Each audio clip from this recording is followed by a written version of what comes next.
Shalom semuanya, perkenalkan nama saya Ardia Vika. Saya dari Prodi Kewirausahaan Angkatan 2018. Dan pada saat ini saya akan membahas mengenai strategi penetapan harga jasa, di mana tugas ini merupakan tugas dari mata kuliah manajemen pemasaran jasa. Pentingnya harga bagi pemasar, karena harga merupakan salah satu elemen dari bauran pemasaran atau marketing mix.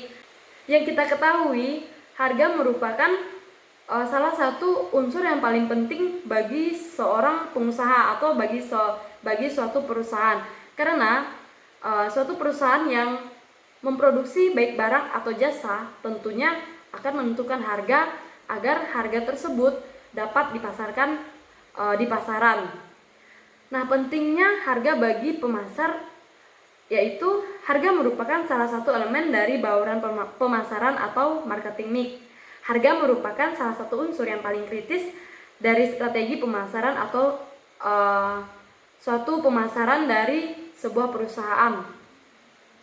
Nah, pentingnya harga bagi pemasar karena dari hargalah pendapatan dan keuntungan suatu perusahaan dapat diperoleh, sehingga keberlangsungan hidup bagi perusahaan tersebut dapat bertahan lama. Nah, harga juga merupakan satu-satunya elemen bauran pemasaran yang menghasilkan pendapatan, karena elemen-elemen lainnya hanya menghasilkan biaya. Harga juga merupakan elemen bauran pemasaran yang paling fleksibel, yang dapat cepat diubah. Harga produk baik barang atau jasa tidak begitu saja dapat ditetapkan. Nah, apabila harga ditetapkan terlalu tinggi, maka itu bisa membuat jumlah penjualan menurun bagi perusahaan. Nah, namun apabila harga juga ditetapkan terlalu rendah, bisa jadi tidak menutup sejumlah biaya yang telah dikeluarkan oleh perusahaan tersebut. Otomatis perusahaan dapat dikatakan bangkrut, seperti itu. Nah, jadi untuk itu, dalam menentukan harga produk baik barang atau jasa, seorang pemasar atau sebuah perusahaan memerlukan suatu strategi yang baik. Nah, ada langkah dalam menentukan kebijakan dari harga, yaitu yang pertama ada tujuan penentuan harga. Yang kedua ada metode penetapan harga. Yang pertama ada tujuan penentuan harga.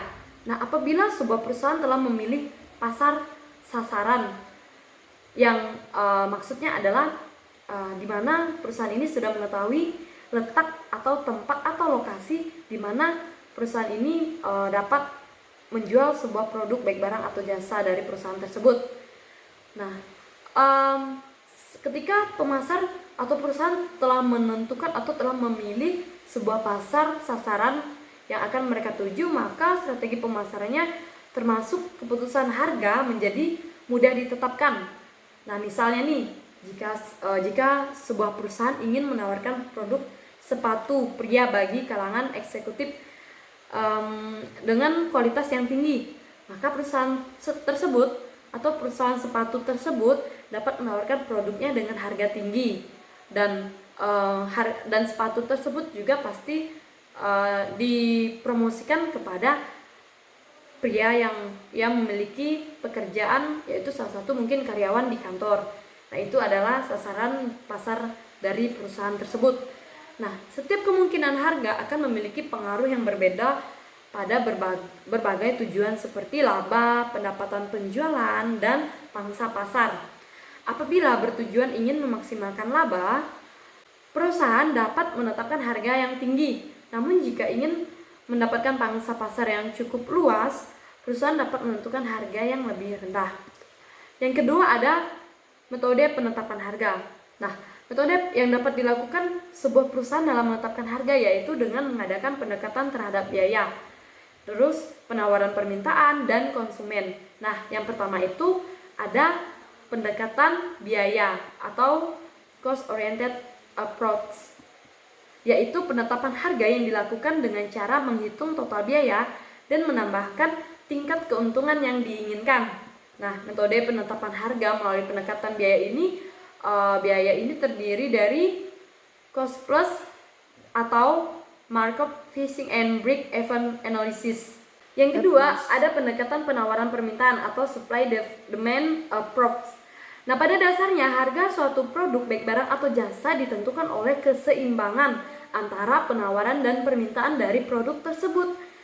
Nah, permintaan atau demand adalah kualitas produk tertentu yang mau dibayar konsumen dengan harga tertentu.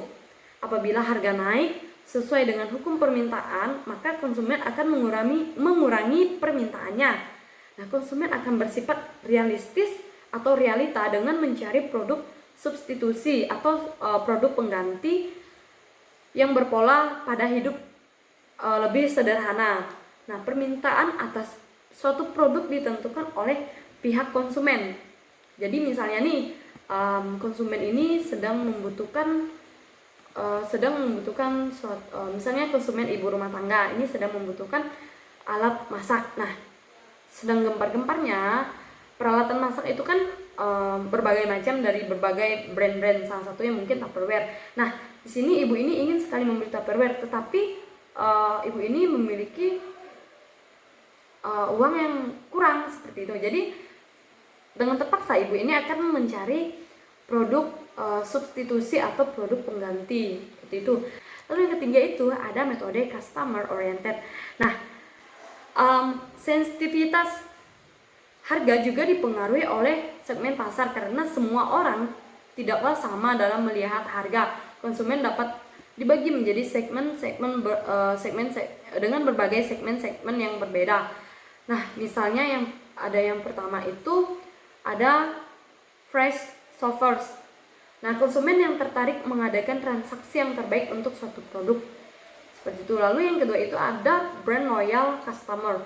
Konsumen yang percaya dan lebih menyukai merek yang sedang populer dan mau membayarnya dengan harga yang wajar. Nah, contohnya ini misalnya konsumen ini sedang menyukai brand produk Oriflame. Nah, di mana konsumen ini akan melakukan berbagai cara agar ia bisa memiliki produk dari merek Oriflame tersebut, walaupun ia harus membayar dengan harga yang lebih tinggi seperti itu. Lalu yang ketiga itu ada status seekers, di mana status ini yaitu konsumen yang membeli barang-barang dengan merek prestisius dengan harga berapapun. Semakin tinggi harga menandakan status yang lebih tinggi. Lalu yang keempat itu ada service atau features shoppers, konsumen yang mau membayar penampilan produk atau jasa yang bernilai tinggi seperti itu. Jadi yang kelima itu ada convenience shoppers, konsumen yang menghendaki kemudahan, dekatnya lokasi, dan cepatnya lama berbelanja serta menyukai kepraktisan, dan untuk itu konsumen mau membayar lebih. Nah, yang kelima ini konsumen itu tidak mau yang ribet-ribet seperti itu. Nah, dari penjelasan di atas, kita sudah mengetahui bahwa sebagai seorang pengusaha, kita harus mampu memiliki strategi dalam penetapan harga dari produk kita, baik barang atau jasa. Karena melalui penetapan harga tersebut itu menentukan keberlangsungannya suatu usaha atau perusahaan yang sedang kita jalani. Sekian penjelasan dari saya. Sampai jumpa dan terima kasih. Salam sehat.